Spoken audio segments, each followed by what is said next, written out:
Walk down a Vancouver street today, and you'll see the signs of a city transformed, gleaming condo towers stretching skyward, bidding wars driving home prices to new records, and an endless stream of cranes reshaping the skyline.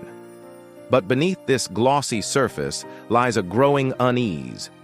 According to Port Coquitlam Mayor Brad West, one of the province's most outspoken voices, BC's real estate boom isn't just the product of population growth and market demand, it's increasingly fueled by mass immigration and offshore capital.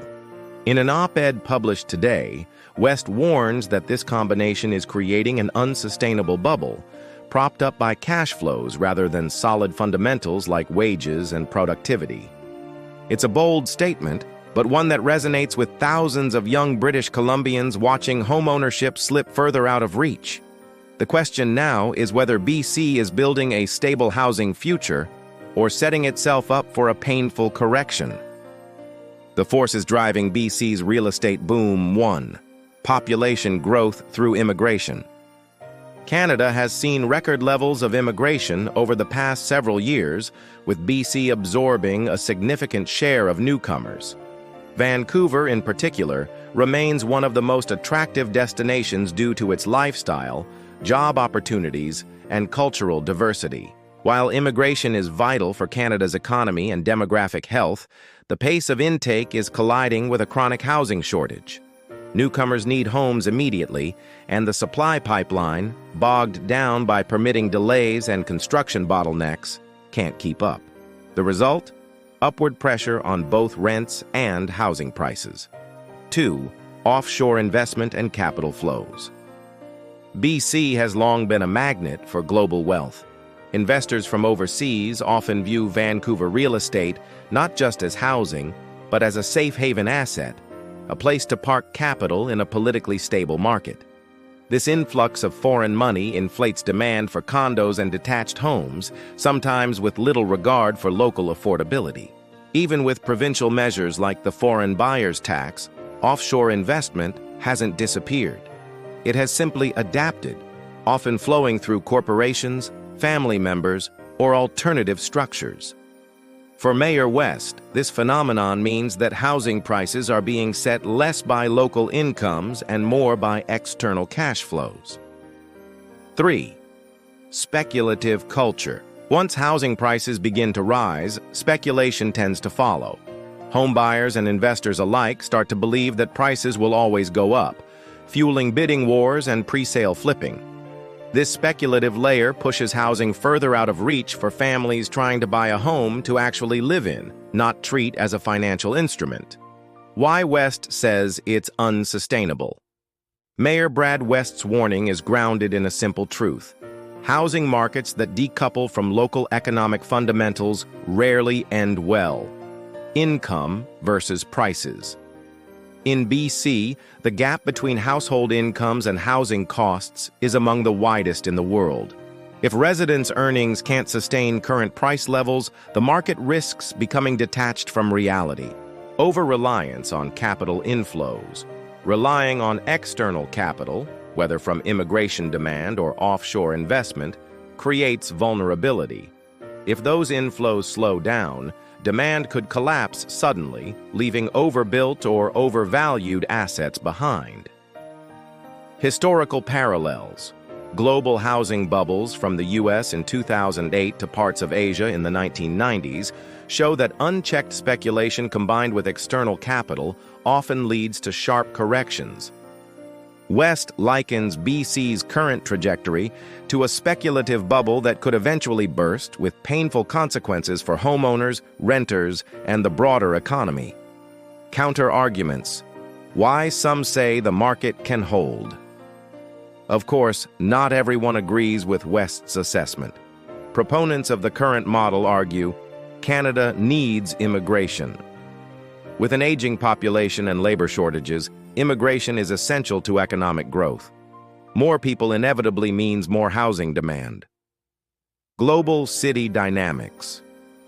Vancouver is increasingly seen as a global city, and global cities, from London to Hong Kong, command premium real estate prices that don't necessarily align with local incomes. we haven't seen a collapse yet. Despite years of warnings about a bubble, Vancouver's housing market has proven remarkably resilient, bouncing back quickly after every slowdown. Still, even these voices admit that without significant increases in housing supply, affordability challenges will continue to worsen. The affordability crisis for locals.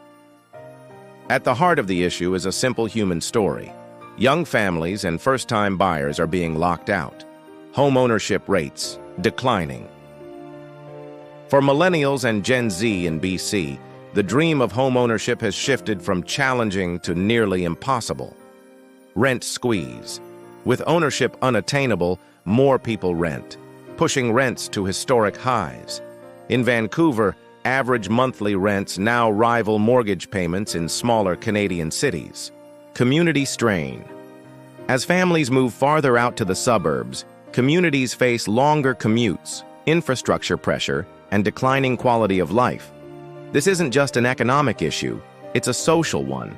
Reshaping who can afford to live in BC's most desirable regions. What could be done? If West's warnings are to be heeded, solutions need to address both demand and supply sides. Targeted immigration policy. Linking immigration levels more closely with housing supply capacity could help ease pressure on overheated markets. Tighter regulations on capital flows. Expanding transparency in property ownership and cracking down on speculative offshore investment could reduce artificial demand.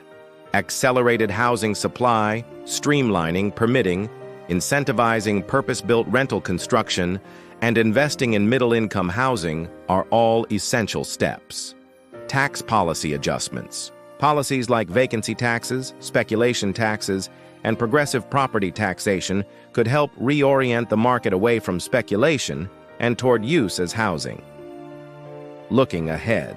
The central tension in BC's housing debate is clear: how to remain a welcoming, globally connected province while ensuring that locals can still afford to live and thrive here. If Mayor West is right, ignoring the warning signs could lead to a harsh correction. If his critics are right, BC may simply be evolving into a global city where housing affordability is the price of admission. Either way, the status quo feels increasingly fragile. The longer affordability erodes, the more public frustration will rise, pushing governments to act more boldly. Conclusion. A bubble or a new normal? Is BC's housing market unsustainable, or is it simply adjusting to global realities? Mayor Brad West's op-ed makes a compelling case that relying too heavily on immigration and offshore money is a dangerous gamble. While these forces fuel short-term growth, they also risk destabilizing the market in the long run. The bigger question is whether governments, developers, and communities are prepared to confront the issue head-on, or whether they will wait until a correction forces their hand. What do you think? Is BC's housing boom a bubble waiting to burst, or is it the inevitable price of being a global city? Drop your thoughts in the comments below, and let's get a real conversation going about the future of housing in BC. And if you found this deep dive useful, don't forget to like, subscribe, and hit the bell for more insights into Canada's housing market and economy.